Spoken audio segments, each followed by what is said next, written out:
की खुदकुशी पर चौंकाने वाला बयान दिया। उनके मुताबिक ज्यादातर किसान खेती और कर्ज के बोझ से नहीं बल्कि नपुंसकता, बांझपन, पारिवारिक तनाव, शादी ब्याह की परेशानियों से तंग आकर खुदकुशी करते हैं। कृषि मंत्री ने इस पर संसद में बाकायदा एक रिपोर्ट पेश की है, उसकी कॉपी आपके स्क्रीन पर है। इस रिपोर्ट में क्या है वो भी बताने वाले हैं। हम आपको बारी बारी से ग्राउंड जीरो पर भी लेकर के चलते हैं। ये दिखाते हैं कि इस देश के किसान नपुंसक नहीं बल्कि सत्ता की वो रिपोर्ट नपुंसक है जो ये कहती है कि ज्यादातर किसान नपुंसकता और बांझपन की वजह से जान दे देते हैं। लेकिन पहले ये सुन लीजिए कि कृषि मंत्री क्या रहे हैं। उनको जितना ज्ञान है उतना ही बोलेंगे ना। ये राष्ट्रीय अपराध रिकॉर्ड ब्यूरो है और उसने जो आंकड़ा देता है, जो विवरण देता है, हम उसको रखते हैं। अब उनकी जो बुद्धि है वो अपना बोलेंगे, करेंगे।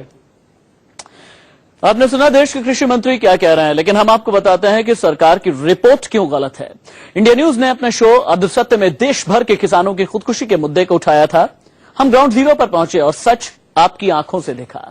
राणा यशवंत के साथ पहले आपको बुंदेलखंड लेकर के चलते हैं। दशाराम की कहानी देखिए, ये पूरे बुंदेलखंड की कहानी है।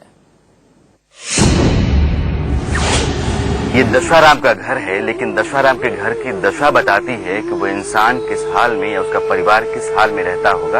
इस पूरे गांव में कमोबेश सारे परिवार ऐसे ही हैं, लेकिन यहाँ का हर चेहरा देखिए, इस घर का हर हिस्सा देखिए और फिर अंदाजा लगाइए कि यहाँ रहने वाला आदमी, इस घर का मालिक, अपने परिवार को कैसे चलाता होगा और किस हाल में वो रहता होगा। कहीं से भी आपको ऐसा लगता है कि ये आदमी अपने परिवार का पेट पालने के लायक था। कितना बोझ है इस जीवन में, कितनी तकलीफ है जिंदगी में, मैं शायद समझाना भी चाहूं तो आपको नहीं समझा सकता हूं, क्योंकि मैं यहाँ की हर चीज आपको दिखा नहीं सकता। और जब तक आप पूरी तस्वीर ना देखें तब तक आपको पूरा एहसास नहीं होगा। कुछ चीजें लेकिन मैं आपको दिखाना चाहूंगा। यह सूखे हुए बेर हैं और यह बेर इसलिए रखे गए हैं कि भूख लगेगी तो इनको खा लिया जाएगा। जब रोटी नहीं होगी, अनाज नहीं होगा पेट भरने के लिए, तो यह बेर जो खेतों से लाए गए हैं, यह बेर सूखे बेर हैं, आधे सड़े हुए, लेकिन इंसान खाएगा क्योंकि पेट का सवाल है। मैंने बगल में वैसे ही हाथ लगाया था ये जानने के लिए कि इस बड़े से बर्तन में क्या रखा हुआ है।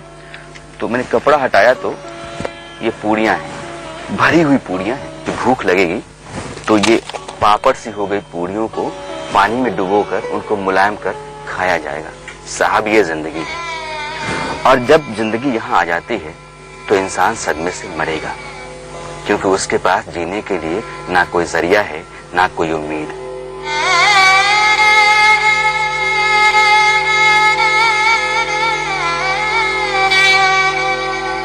घर कैसे चलता है बेटा? घर वैसे चलता है।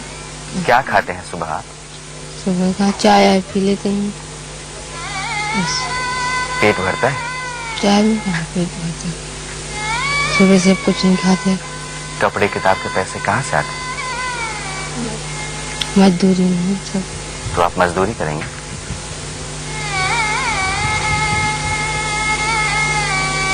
क्या करेंगे आप? करेंगे, देखेंगे। एक छोटा सा कमरा है यहाँ, इस कमरे में यह परिवार रहता है। इसके बाहर यह छोटी सी जगह है, गांव में इसको ओसारा कहते हैं। एक खाट पड़ी हुई है। इस खाट और बाकी जो घर के कपड़े हैं उनको देखिए आप, क्योंकि जब दिल्ली में, मुंबई में, लखनऊ में, पटना में, भोपाल में, इंदौर में आप होते हैं और चमचमाती सड़कों पर आप चल रहे होते हैं, उस दौरान आपके दिमाग में यह तस्वीरें होनी चाहिए, क्योंकि यह तस्वीरें इसलिए जरूरी हैं कि आप कम से कम इस बात का अंदाजा लगा पाएं कि आपके मुल्क में एक बड़ी आबादी किस हाल में रहती है। वो रोटी रोटी को मोहताज है। जो आदमी अपना परिवार नहीं चला पाता है वो अपनी जान देना बेहतर समझता है। दशाराम एक आदमी जो 3.5 बीघे खेत का मालिक है, जोतदार है, वो अपनी सारी जोत गिरवी रख देता है। गिरवी रखने के बाद उसको परिवार चलाना होता है, पेट पालना होता है, इसलिए वो बटाई पे लोगों के खेत लेता है और फिर खेती करता है। खेती के दौरान उसकी पूरी फसल मारी जाती है। माँ का श्राद्ध करता है, कर्ज लेता है। बेटी का ब्याह करता है, कर्ज लेता है। अपना परिवार चलाने के लिए लोगों का खेत बटाई पर लेता है, फसल मारी जाती है। कहीं से कोई मदद नहीं, दूर दूर तक कोई भी सहायता नहीं। वो इंसान खेत में जान दे देता है, या आप कहिए कि सदमे से उसकी जान चली जाती है। क्या दिक्कत थी उनको? गरीबी थी और कुछ नहीं। दशाराम जी की पत्नी मेरे साथ हैं और हुआ क्या था? काटते काटते जान का वो बेहोश हो गई बा। घर में कोई परेशानी चल रही थी? घर पसी होती भाव। क्या परेशानी चल रही थी? मताई खत्म हो गई थी उनकी। मताई खत्म हो गई थी उनकी। उतई चिंता हो गई। इस घड़ी में अभी भी वक्त बचा हुआ है। सेकंड की सुई चलती है, इसके टिक टिक अभी भी बची हुई है। वक्त की पैमाइश का एकमात्र जरिया इस घर में यह घड़ी है। दरवाजा है, इस दरवाजे से हवा पानी दोनों बेलाग लपेट भागते दौड़ते रहते होंगे। कोई रोक टोक नहीं है।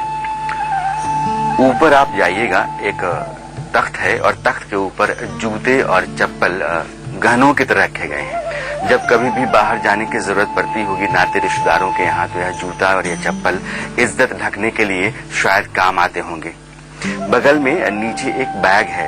यह बैग किसी ने दिया ही होगा, क्योंकि यह किसी गहने की दुकान का बैग है और गहना तो यह आदमी खरीद नहीं सकता होगा, लेकिन कहीं कहीं से किसी ने दे दिया होगा। बाहर जब कभी नाते रिश्तेदार के यहाँ मेले ठेले में जाने की जरूरत पड़ती होगी और कपड़ों को डालने की जरूरत पड़ती होगी, तो यह बैग काम आता होगा। इस बैग के बगल में छाता है, पाबंद लगा छाता। कई पाबंद हैं इस छाते में, लेकिन चिलचिलाती दोपहरी में राहत के लिए यही छाता इस घर में है। बारिश भी होती होगी तो यही छाता इस घर में है। आपने बुंदेलखंड में ग्राउंड जीरो से रिपोर्ट देखी, लेकिन देश के कृषि मंत्री कहते हैं कि उनके पास तो दूसरी रिपोर्ट है जो कि नेशनल क्राइम रिकॉर्ड ब्यूरो ने दी है। इसके मुताबिक 2013 में 13,754 और 2014 में 11,772 किसानों ने खुदकुशी की और जून 2015 तक 5,650 किसान खुदकुशी कर चुके हैं। लेकिन इसमें सिर्फ 1,066 किसानों ने ही फसल खराब होने या कर्ज के बोझ से परेशान होकर खुदकुशी की, जबकि बाकी किसानों ने पारिवारिक झगड़े, संपत्ति विवाद, बांझपन, नपुंसकता, वैवाहिक परेशानी और दहेज जैसी समस्या के चलते खुदकुशी की। इंडिया न्यूज कह रहा है कि यह रिपोर्ट गलत है। कैसे? उसके लिए आपने दशाराम की कहानी देखी, अब रुहेलखंड चलिए, देवराम की कहानी देखिए। इस पेड़ से लटक कर एक किसान ने खुदकुशी की थी। उसका नाम था वेदराम। वेदराम सुबह अपने घर से निकले, लेकिन तब अंधेरा था, 4 या 5 बज रहे होंगे, और घर से निकलने के बाद उन्होंने एक कपड़े से अपने आप को यहाँ लटका लिया। लोगों ने जब देखा सुबह सुबह तो हो हल्ला हंगामा हुआ, लेकिन तब तक देर हो चुकी थी, वेदराम की मौत हो गई थी। वेदराम ऐसे किसान थे जिनके पास 3 बीघे खेत था, लेकिन पूरी खेती मारी गई थी। कर्ज ज्यादा था और इस आदमी के लिए उस कर्ज को चुका पाना और परिवार चला पाना दोनों मुश्किल था। घर में तो मतलब उन्होंने कभी बताया नहीं कि ऐसी बात है, ये है वो, कुछ नहीं बताया था उन्होंने। मतलब वही खर्च वर्च चलाने, हम लोग तो मतलब 4 भाई हैं, चारों पढ़ते हैं, तो उन्होंने कोई मतलब ऐसी बात हमको बताई नहीं।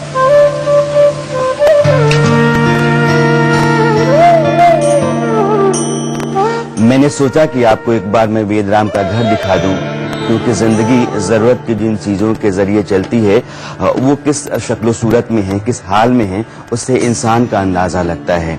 यह वेदराम का घर है, एक छोटा सा कमरा है। घर का क्या कहें आपको, एक छोटा सा कमरा है। इस कमरे में जरूरत की जितनी भी चीजें जिस हाल में हैं, बस उनको आप देखते रहिए, गौर करते रहिए, फिर आपको अंदाजा होगा कि किसान जो 3 बीघे का जोतदार है वो किस हालत में इस देश में रहता है।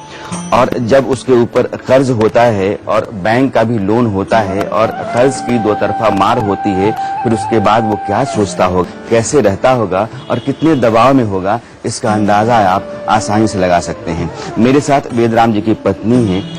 कभी आपको लगा कि वो बहुत तनाव में? ये तनाव में तो रहता है, वो बता नहीं सके। कितना कर्ज था? कर्जा है कम से कम 7 लाख रुपए। 7 लाख का कर्ज था। सूद ब्याज जैसे बैंक का। हाँ, साहूकार को 2.5 लाख।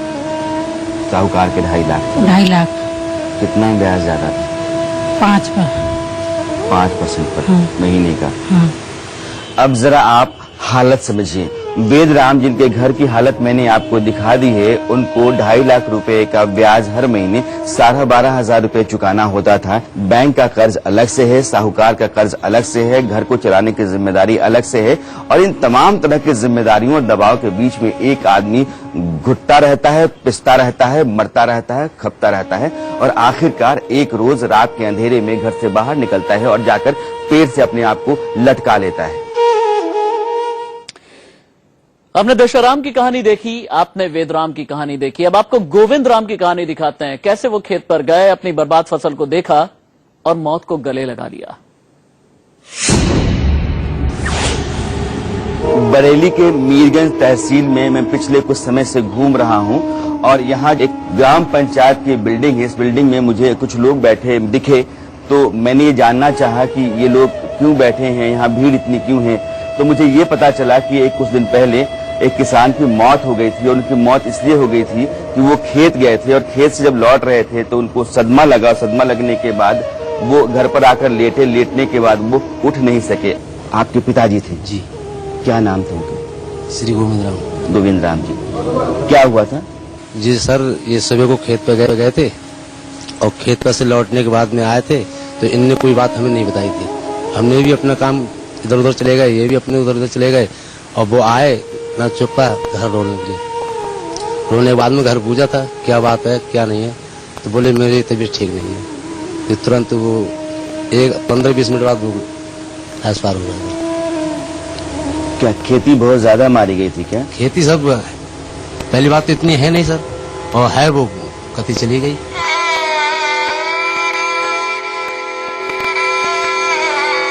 पूरे इलाके में कितनी खेती मारी गई है?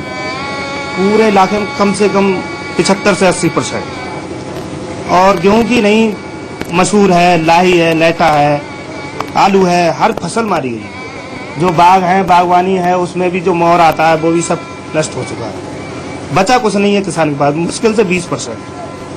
खेतों में जा रहे हैं तो मतलब जो बालियां हैं मतलब बटोरनी पड़ रही हैं, मतलब लाख भी नहीं, भूसा भी नहीं है अब तो।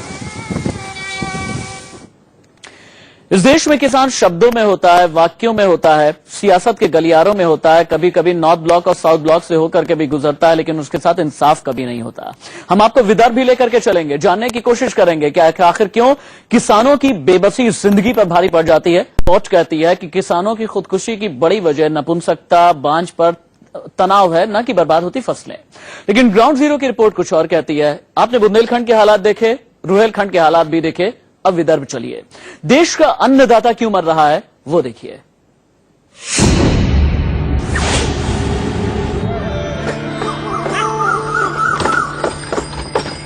मेरे पास जो लड़की हैं, इनका नाम योगिता है। उम्र इनकी 25 साल है, अपने मायके में है। वजह जानते हैं क्यों? क्योंकि इनके पति ने खुदकुशी कर ली। आपके साथ क्या हुआ था? आपके पति ने क्यों की खुदकुशी? कापूस म्हणजे नेऊन टाकला होता 3 क्विंटल। कापूस खूप कमी झाला म्हणे, एवढा याच्यात आपल्याला पैसे देणं होत नाही म्हणे, खूप कर्ज आहे म्हणे आपल्यावर म्हणे, आणि किती आहे बा म्हणून विचारलं। खेत कितना है? 3 एकर। 3 एकड़। मग एवढा याच्यात देणं होत तो नाही। खेती में उन्होंने कर्ज लेकर के पैसे लगाए। विचारलं किती आहे आपल्यावर कर्ज, काय आहे म्हणलं तर तुम्हाला का करायचं आहे, मी आणून लावणार आहे, तुम्ही देणार आहे का, आणून देणार आहे का, लावणार आहे का। योगिता दरअसल ये कह रही हैं कि इनके पति के पास 3 एकड़ जमीन थी, उस 3 एकड़ पर उन्होंने खेती की, लेकिन कुल मिलाकर के 3 क्विंटल ही कपास हुआ। इनके पति को लगा कि पैसा तो आएगा नहीं 3 क्विंटल कपास से, और कर्ज पूरा हो नहीं सकता है। उन्होंने खुदकुशी कर ली। परिवार का अब मैं दूसरा चेहरा आपको बताता हूँ। योगिता 25 साल की है, मैंने आपको बताया, लेकिन योगिता एक बच्चे की माँ है, और यह बच्चा महज 1.5 साल का है। 25 साल की लड़की जिंदगी कहाँ से काटेगी, कैसे काटेगी, यह अपने आप में एक बड़ा सवाल है।